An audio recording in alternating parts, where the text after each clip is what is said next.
Welcome to the Football Show on PLZ Soccer's YouTube channel. Don't forget to hit the subscribe button and join the football family. We've got lots of content for you. The Football Show is absolutely free 5 days a week, and our reporters are out covering all the press conferences, managers, players, giving you reaction across all our social media, absolutely free.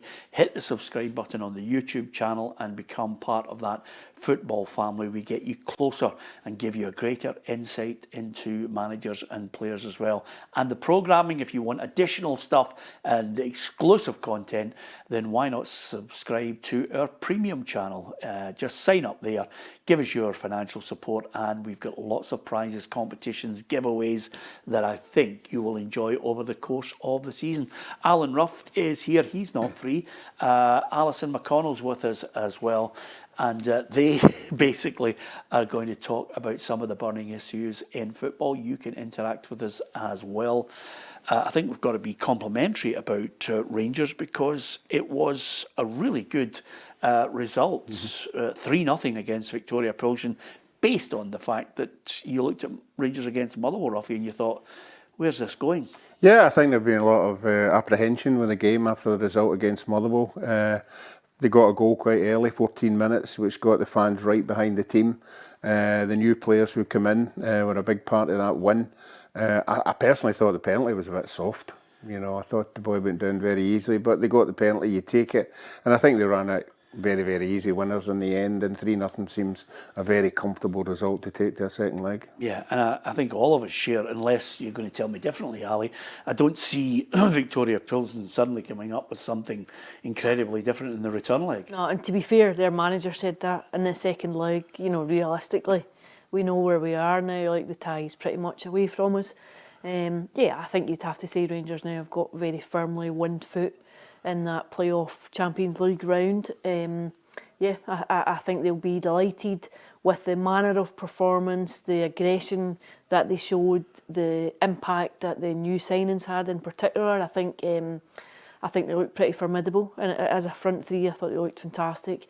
So I thought it was a night of positives, and it was important obviously just on the back of what happened on Saturday night. If he delivers Champions League football, what about, I mean, that just buys him so much time. Russell Martin will have the real backing of the fans because it's something that's evaded them.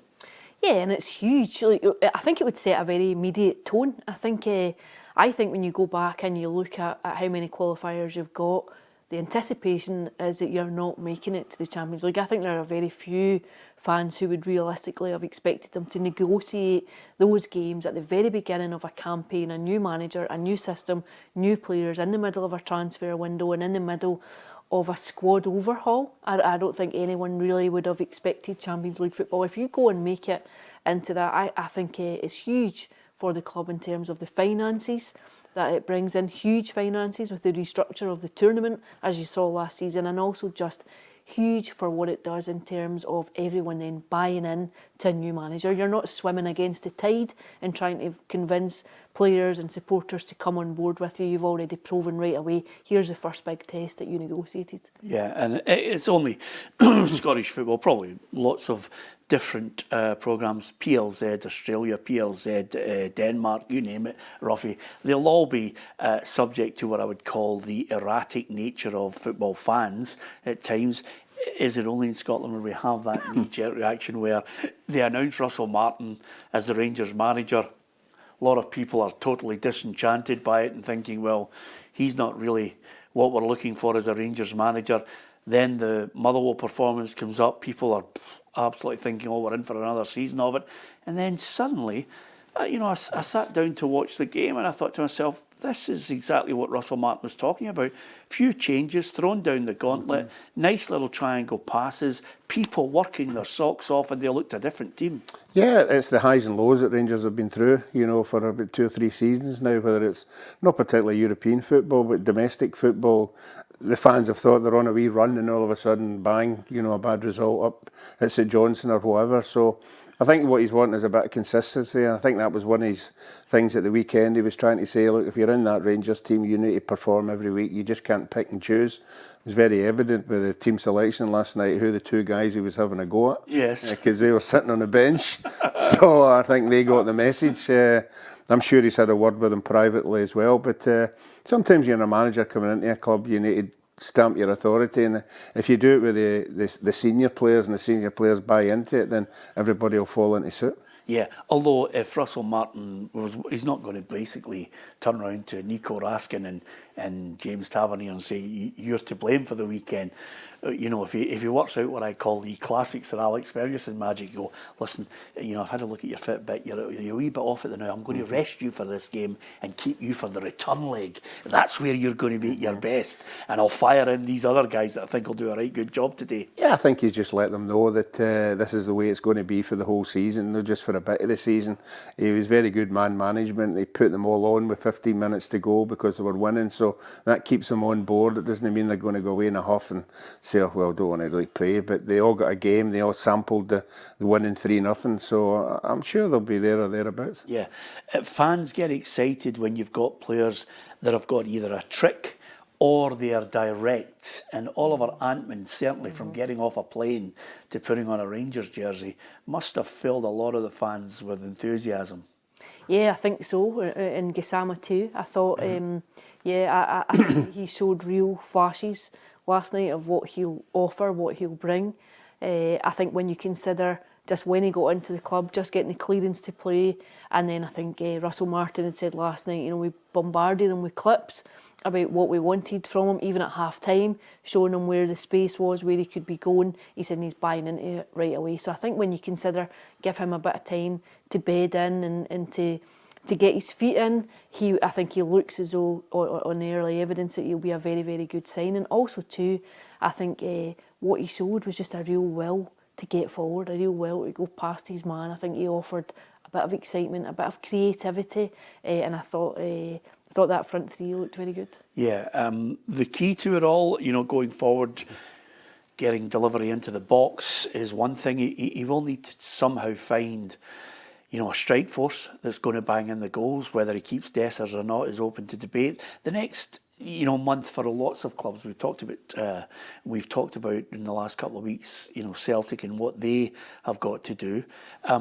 What Russell Martin will be judged on is how quickly he can close that gap between themselves and Celtic. Can he make a real fist of a battle in the title? And that, for me, means he has to unearth a regular goal scorer, Ruffy, if Dessers is not going to be there. And even if Dessers is going to be there, I think he needs somebody else to help him. Yeah, I've always said, if you look at the Rangers and Celtic teams down the season, 3 or 4 strikers on board is a big part. You know, you're going to use these strikers throughout the season. We see now that players are picking up injuries more regular than ever, you know, the way they play the game now. So I think the more strikers you get, the better. I think it's a harder one for them this year because I think Hibs and Hearts and Aberdeen look as if they've got their act together. So they're going to be challenging right for the start rather than being down in the bottom 6 for most of the season. So I think it's going to be an interesting season. And if you look at the evidence, and the stats don't lie and the scores don't lie either, Ali, the one thing that they couldn't do is they couldn't, as they say in Glasgow, keep Wayne's close. And that basically in 21st century transmits as and translates to, you need to block up that back line. You need to stop losing stupid goals. You need to try and get as many clean sheets as possible. Jack Butland's okay being back at his best. Rangers fans will think they've got him there, but they need to come up with a back line that shuts the door. Yeah, I think so too. I think that's where everything stems from. That's the foundations of your team. I think you can see too, they're going to try and play out from the back all the time. I think that's going to take a wee bit of getting used to. If you look, it was fine at Ibrox last night. If you look at the weekend, it invited problems at points. But I think, absolutely, I think you saw a softness at points last season. You've got to solidify that. You've got to go and basically make yourself difficult to beat. You've got to have a fairly solid back line. Interesting too that John Souttar as captain. He started off as captain last night, obviously, because Tavernier didn't start the game. He was on the bench.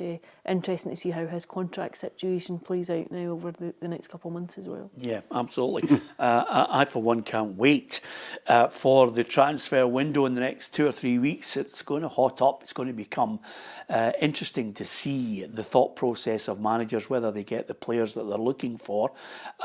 If we are complimentary about Rangers and what they did in that one game, Ruffy, Rangers fans will probably put a lid on it and say, okay, that's one result. The more wizened and grey-haired Rangers fan will say, been there before, seen it over the last few seasons, go to Dundee, play against Dundee, and do the same thing. Get that intensity, get the goals, keep a clean sheet, build the momentum for the return leg in the Czech Republic. Yeah, it's winning runs. You know, you keep winning, everybody's happy, the fans are happy, they'll turn out in their numbers as they always do. You've got to keep winning games. I think a bit fortunate, no, it is Dundee and it's not a Hibs and a Hearts or an Aberdeen coming up, so that'll be, you would like to think, it's another win to roll on, and the more wins you get, the more confident the players get, particularly the new players, because you want the new players to hit the ground running, you want to get the supporters right behind the new players, and the new players that have come in have done particularly well. Yeah, I think we're going to see a different Rangers, Ruffy. I think he's slowly but surely going to have a team that starts to do what he wants to do, and maybe that noise, Alison, around him not being, popular as an appointment, I think that's going to change. I sense that, depending on the next few signings, they'll be able to wipe out a lot of those draws and the defeats, as Ruffy highlighted last season. I think we're going to get a better title race this season. I think you'd have to say your early impressions would be fairly positive. He's come through his first big test. Panathinaikos was the first big win. And then the reaction to a poor performance at Fir Park. So we had the very scathing assessment of the squad coming out and very publicly expressing his displeasure at what he'd seen within the dressing room, at the culture that he felt had become prevalent in the dressing room. He'd an expose of that and his disapproval of it. And following on from that, to say it's not just words, here's what I've done to address it. I've made changes and I then got a tune out of the players, and you can see that they're buying in to what I want to do. So what you see right away is, here's my authority as a manager and here's the players buying into it. That's another test, I think. And then, of course, a very comprehensive win last night that almost makes the second leg a formality, you would think. Very, very comfortable scoreline. So you'd have to say that by and large, he has ticked a lot of boxes in his opening weeks as Rangers manager. Obviously, assessment and judgment will come as the season goes deeper, but certainly I think your first impressions would be that this is a competitive Rangers team that's going to go and fight and try and challenge Celtic for the title. Yeah, and on the flip side of that, by offering an insight with results and with performances, if they are able to sustain any kind of positivity over the next 2 or 3 weeks, that suddenly throws down the gauntlet to Celtic. I think the signing of Jamal Pusey is a good signing by Celtic, because I think if they are going to look at a way of strengthening and delivering what Brendan Rodgers is demanding, you have to be clever in the market, Ruffy, to say, well, okay, maybe we can get somebody who's useful, that's part of a big squad that's not going to be used regularly, and in this case Man City. So I think if he comes up to it, we've got to see what standard he is. But loan signings with an option to buy, and then maybe some clever recruitment might satisfy Brendan Rodgers. But for me, that's the big 3 weeks, is can you satisfy him, and can you ask him the question, are you happy? Yeah, it's good that he's adding to the squad, there's no doubt about that, but I don't think he's added big enough to the two big players that he's lost, obviously Jota and Khan. I think he's got to replace that with quality. And Kyogo. It's everybody's a big boy up front, nobody can make their mind up about him. Unless he starts scoring goals regularly, is he going to be the regular centre forward? So the fans will be at this moment in time, I think, making up their mind whether he is the number 9. Are you willing to say what your doubts are about him, or will I help you out? He just does. When you look at him playing, he can hold the ball up. He can score goals because he scored a few last year off the bench. But is he a regular? Is he that number 9 who's going to play every week, and everybody will be looking at it. You know, he's shoved Idah out wide, you know, and people will be saying, well, the style of play that Celtic play need a Idah in the middle. You know, somebody with a bit of pace, somebody with sharp. It's a different centre forward with Celtic. They're not going to be throwing balls in, and his big boy's going to be the way Celtic play. Everyone's on the deck, so I think it's all about speed more than strength. Brendan always mentions that he likes to try and make players better players, and I think there is that process.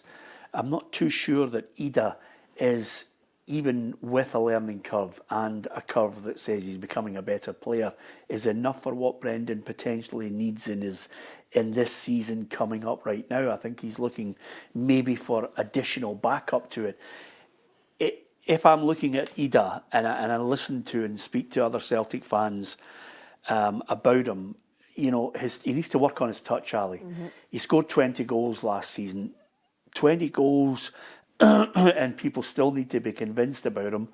And I think he needs to add more of a lethal, you know, strike rate, because he had 4 chances against, you know, St Mirren, and, you know, 2 of them on target. Not really what they were looking for. I don't think the all-round package is convincing Celtic fans that 9 million, he's the man. I think convincing is a word. I think there is still a huge question mark over where he fits in to that Celtic team and where his place is. And I think Idah doing so well when he went in that central position too. I think it gives Brendan Rodgers a headache, because clearly, with Jota being out, you maybe want to bring in another couple of wingers, and then it's like where you fit Idah. If he brings in another striker, where does he fit? You know, what's his role in this team?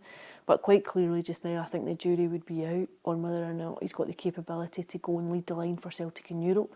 If you don't have another couple of wingers coming in, you're going to need to play Idah on the flank. So I think there are big question marks over that area of the pitch just now for Celtic. I do think they need some more reinforcements to come in. I think they will come in. Yeah, where do you think the next couple of weeks? I think you need at least one more winger, probably 2. Right, so 2 wingers. You've got. I wonder if Plzen will go straight in. Yeah. Whether or not he will play or not, and I think he could possibly do with another central midfielder. Yeah. Does he need a left back? I think so. I do think so. 2 wingers, a left back, a midfielder, and a striker. I think he did. So in your book, he needs 5 players. I was being conservative and saying 3. I don't think Kieran Tierney might manage the full course of a campaign. You think Celtic's campaign is probably 60 games a season. I don't think you would manage to cope with that. Obviously, the fact that Greg Taylor's away now as well, I think there probably needs to be another left back. So 5 players, 3 of them of a certain calibre to keep Brendan happy. But is he leaving? At the end of the season? I would think so. There is nothing in comments that have been made from the end of last season to now that would indicate or hint towards anything other than a departure at the end of the season. Yes, I agree with you. 2 of us say he's leaving. 3 weeks from now, I think he'll need to have 3 players of a certain calibre that he's asked the board for. Yeah, I can see why he's bringing in the centre halves, because I think behind the scenes there is an actual worry about Cameron Vickers with his injury. You know, he's already come out and said, look, most of the season I'm playing with an injury, so he's going to get injured throughout the season. And I think any time that we've noticed when Celtic struggle is when the big players are out, like Cameron Vickers. McGregor was out for a wee while, you know, and that influenced the whole team. They sort of knocked them off their stride. So the more players you get, the better. But I think the way the style that Celtic play in and the dominance they have on the ball, again, it was 72% at the weekend. You've got to have a striker given chances going to tuck them away, and it was noticeable at the weekend that they didn't have that big striker. How many do you think they need? They need a wide guy, another. You see, if you're going to play Idah wide, you just need one striker. But if you move him in, you're going to need another winger. It also gives you options, though, if you bring that's right, you bring him in. Remember, there's plan A, B and C. I don't think there's a problem midfield. I don't think there's a problem there. There's enough. I just wonder if Celtic keep everyone that they've got. Hatate's the one that I wondered if someone might come in before the window closes. I actually thought Hatate and Idah would be the 2 main targets. And possibly Alistair Johnson. Yeah, but less so. I thought that if you were looking and say to yourself, who's red hot, that's getting attention all the time, Idah is very much what I call, and I'd love him to stay. But if you're talking about who's a Premier League player in England, Idah is, because work rate is everything, and pace, and he would be a real thorn. So I thought Idah was definitely one. I definitely thought Hatate of the two players that might. I just wonder if there might be some interest before the window closes. Yeah, you couldn't rule it out. Losing certain players, but you've tried to square them out of it. How many do they need? I think they need two wide man, a striker. I think Two wide men. Two wide men. I think they've got the centre half covered. I think they've got the full backs covered. I think the centre, the Who three. have they got in the full backs? They need a left back. Yeah, they need one. But if Tierney stays fit, they're not he's going to injured? get again. Yeah, well, they obviously need somebody. There's always somebody in the ranks, and that you would think in the B team that they could come up and play in our league. But Champions League's a different matter. Yeah, they need quality to step in there for the Champions League. So, Scales going to left back. I openly admit that I've never ever been a big Scales fan. I think year on year he's a much better player than was when he came in. I think he's an honest big 100% guy who gives you his bit. But when you go into the Champions League and you come up against real quality strikers, I just think he's always there or thereabouts when Celtic lose a goal. Yep. We're heading into our 14th season, Ali, and now you know the difficulties I have, because over the 14 years I could easily cut 10 minutes out of each programme trying to drag the answer out of them. You know what I mean? Whereas you, if I dig you, you've got that real spite. There's a real spiteful look in your face. Say, okay, here, hold on to that. Here's your answer. Are you satisfied? Not him. I've got to keep going at him. It's one of those ones where you've got to constantly jab him and then say, right, is there any chance? How many do they need? 4. 4, right? Yeah, okay. 4. Will he get 4? Well, He'll be disappointed. He'll be really disappointed if he doesn't get 4. Well, he's got Plzen, and I think that's a good move by Celtic's board. I think you've got to be clever about it. You've got to look and you say to yourself, loan with an option to buy, then a signing, and then you hope the signings are of, you've got your projects, your $1.5 million, he's going to be a great player. Then he turns out to be Mo Bangura. But you've got those projects. But the next 3 weeks is 3 players. 3 players. Yeah. I think 3 is a very realistic assessment. I think it's a realistic possibility. 3 players. I'm reading what the manager is saying. To be first team players. 3 starters. What are your 3? A left back, a wide player, and a striker. No, I think he'll look and say to himself. I think he'll look and say, I'm talking about the 3 players that are a striker, a winger, and maybe a midfielder. I wouldn't be surprised. So you wouldn't bring in cover at left back? I think he'll look and he'll say to himself, my only look at the moment and listening to Brendan Rodgers is he wants 3 quality players that can do something in Europe.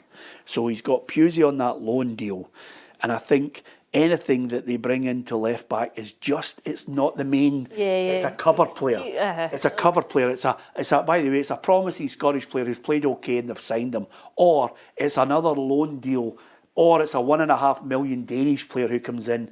That's not what I'm listening to what Brendan Rodgers is saying. 3 players, and those 3 players better be the standard that he thinks is Europe. I think midfield's a really interesting one, because when you look at it on the surface, Celtic look overloaded with midfielders when you consider who's all there, the areas that you've got. Again, I'll go back and say I do wonder if there might be a move for Hatate before the end of the window. But when you look at it superficially, you think, well, there's enough there. There's a lot of competition for places. However, I think there is a particular kind of midfielder that Celtic could do with, one with that creative bit of flair that can open something up. Ali, we haven't watched a lot of football at the moment because it's the early part of the domestic season. We've had a few League Cup games, but the one thing that every club is craving, Ruffy, and I watched it with Dundee and they don't have it right now. Hibs have it to a degree with Levitt, but he's not at the standard that I think overall that they'll be looking for. But is somebody who comes in the Callum McGregor. Now I know Callum McGregors don't grow in trees, but at levels you need a player who says to the centre halves, I am now giving you the angle to play the ball to me. I will take that ball and I will build the play. And that player, to a lesser degree, and I'll give you an example of last season, for Danny Wilson and Ryan McGowan, their life was made much easier when Macaulay Tate, as a young learning player at Hearts who's on loan there, but he came short and gave them a 5-yard option before they went long. They had an option to play through the middle.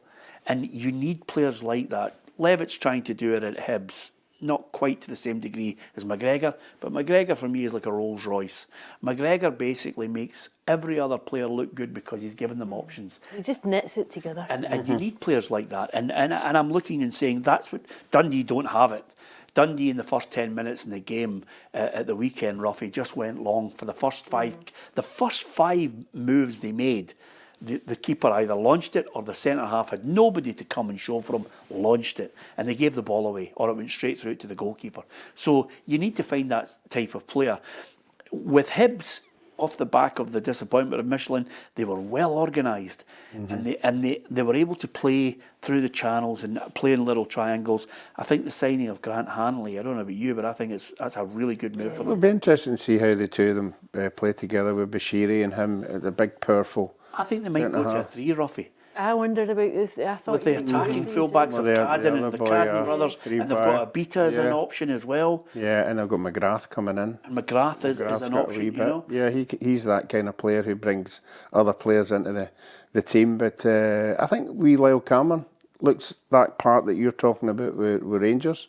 I think he's come in, you know, and settled in. Yeah, he might be with there. Raskin. Raskin is what I call the reason why I like Raskin. I know he's been battered by the manager, but the reason why I like him is because, and I don't mean this in a derogatory fashion, but I mean it in a describing the type of player he rats about. You know, he goes in and just makes it difficult for players to play, to get any momentum. He's brilliant at it, and he breaks up play. Cameron's, I think, more energetic, got a wee bit of skill about him as well, which I like. The other clubs that I'm looking at, I'm saying to myself, who's going to do it? Derek McInnes significantly in his press conferences has said he loves Cammy Devlin, because Cammy Devlin does that. He tries to build as well, but the one thing he's really good at is becoming a real, what I call a classic pain in the arse, Ruffy, because he's on your heels, he's having a wee dig at you, you know, have a wee noise up in the late challenge, but he messes things up. Yeah, but managers, if they identify him as that kind of player, they need to surround him with him. You know, if he's doing a particular job, the players you're bringing in need to buy into that style of play. And I think they've done that. I think Derek's done that at Hearts. And that's why I think of all the other teams, they're looking quite impressive. The only one that I think's got a big jump out of all the clubs, and I know we're not going to say who we think's going to win the league until maybe we get to September 1st when the window closes. But I think the biggest job of watching at the weekend and watching the way teams are developing is Dundee. I think Dundee, he needs 6 players in, and he said it himself. He needs 6 players in, and he needs a lot of starters to change that Dundee side. He's brought Joe Wesley in from Burnley.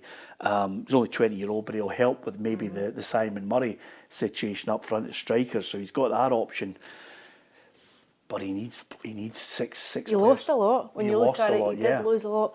And also, I think the temperature around the club is problematic just now. Just given the appointment, not a particularly popular appointment, and then the training grounds falling by the wayside. That's the League Cup.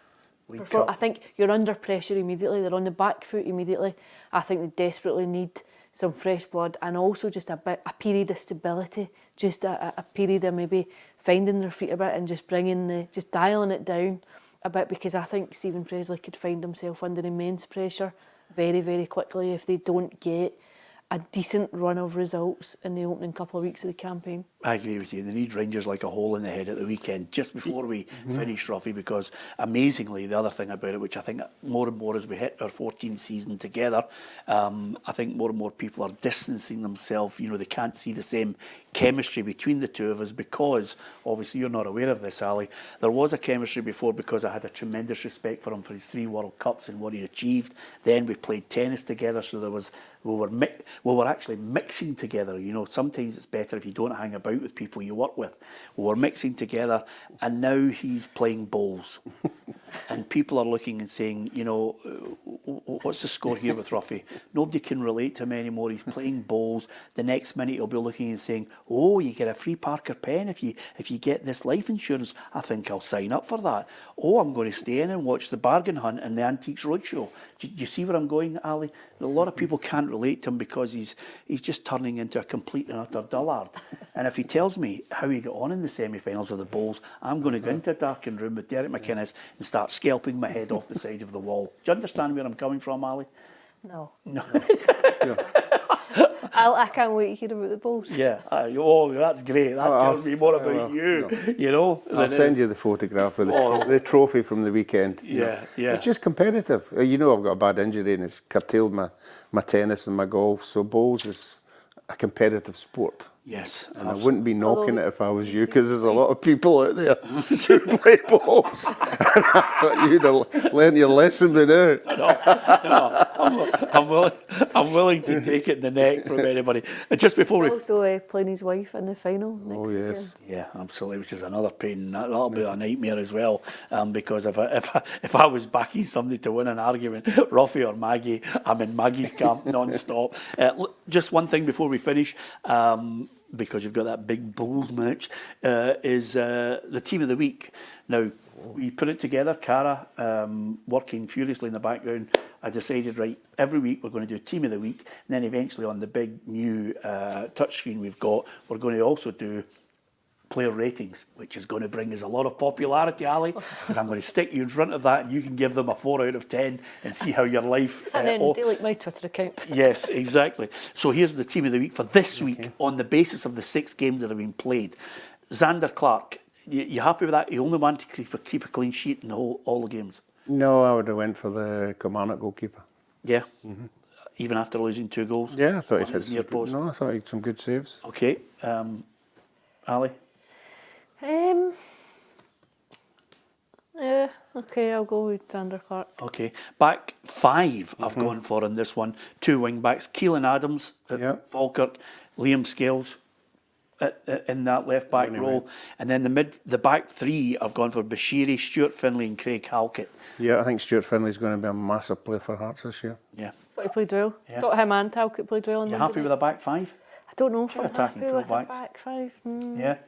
Okay, midfield, Scott Pittman scores a goal for Livingston. Cammy Devlin and Elliot Watts summed up what Russell Martin was talking about.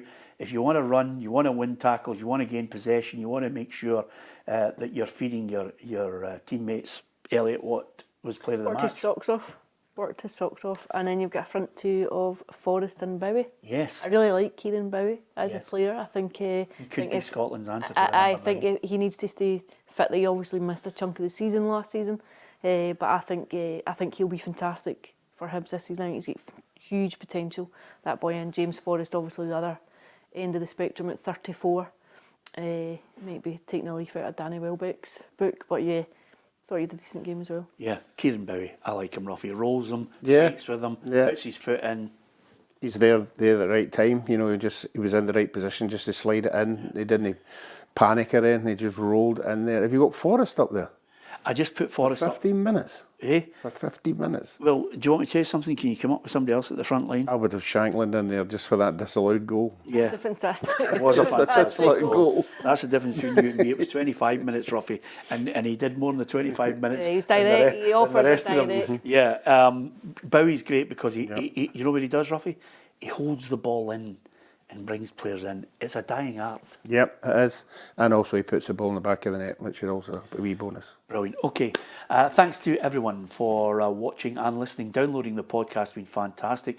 People actually clicking onto our website and downloading our app has been superb. Last season we had fantastic figures. This season our intent is to blow it out of the water. Obviously at times we will put up how you can subscribe to PLZ Soccer and join the football family. And we've got a link there that you can sign up to PLZ Premium, which will give you additional content, exclusive content, early content, giveaways, prizes, you name it. We're going to show you exactly what you get for backing us this season, and we do hope you sign up to that. And also, we'll also put across here that PLZ Soccer accepts no responsibility for people who play minority sports that are completely and utterly dull, and you'll see a kind of a distancing in the friendships between people as the years go on if he continues to play bowls and then start to tell us about it and how exciting it is. On that note, my Twitter account is still open, so you can batter into me if you're a Bowls fan. From Ruffy, good luck in the semi-final, and from Alison, McConnell, myself, thanks for listening and watching.